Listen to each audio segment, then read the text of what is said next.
Howie, what's up? Go fam. Okay, so merong message dito.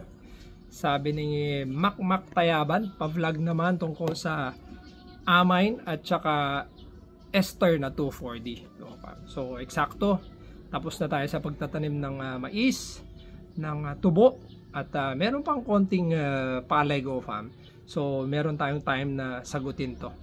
Okay, so tara check natin, maghanap tayo kasi alam ko meron tayo dyan para at least mas maganda pag makita nyo kung ano ba yung itsura ng 2,4-D o yung sinasabi nilang dichlorophenoxyacetic acid.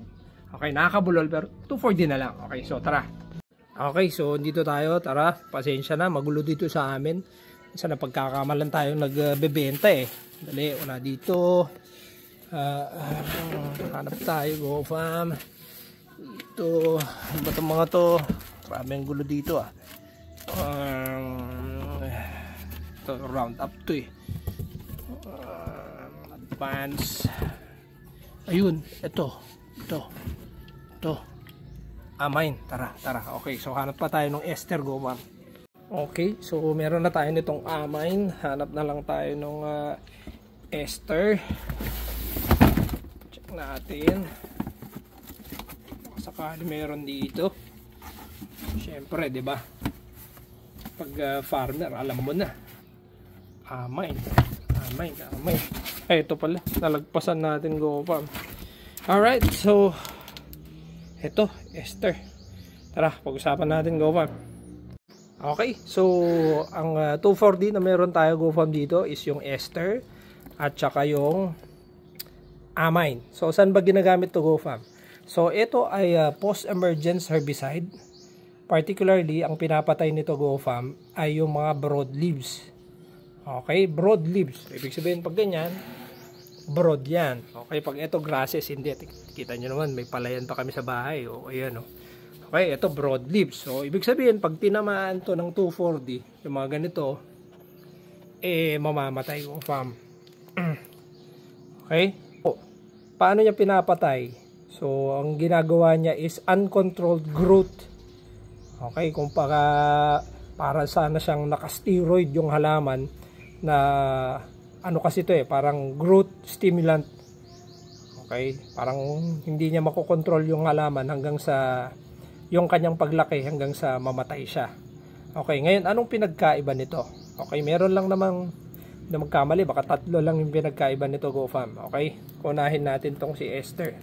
Si ester, go fam, high volatility, ibig sabihin mabilis to sumingaw. Okay, so pag may mga malalakas na hangin, mabilis siyang matangay sa hangin, go fam. Kaya mapapansin nyo pag minsan sa mga comment section, lalo na pag may mga gulayan kang mga katabi, mga melonan, ganyan, ayaw mo tong gamitin, go fam, kasi nga madadamay sila. Ganun siya ka-efficient. Okay, mabilis to mag-evaporate at fast acting. Ito yung pag in-spray mo ng umaga, mamayang hapon makikita mo na. Okay, at saka ang ester ay mainit. Okay, mainit to, go fam. Right? Ito naman si amine, okay, mas malamig to, kaya minsan mas prefer ko to Okay, although meron dalawang usage to, 'di ba?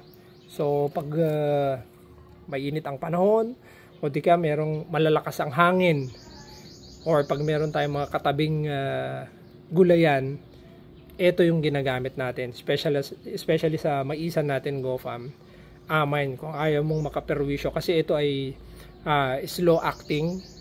Okay, hindi kagaya nito na mabilis, pero ito is mas malamig naman sa mga pananim natin, kaya amine.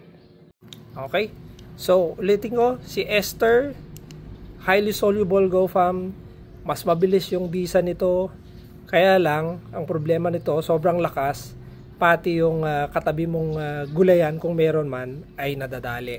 So hotter din to, mas mainit sa pananim. Ito naman is slower yung effect. Okay, lesser yung effectivity nito compared dito under certain condition, pero mas safer naman to sa mga katabi natin na yung mga sensitive ang mga pananim, like mga gulayan or melonan. So, para sa akin, okay itong dalawang to, depende sa paggagamitan mo, GoFam.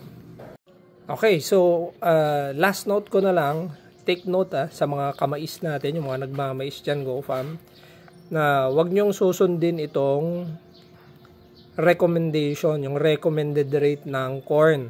So, kung mapapansin nyo dito, corn, broadleaves, ang recommended niyan is 50 to 65 ml per tank load per 16 liters. Ayan, no?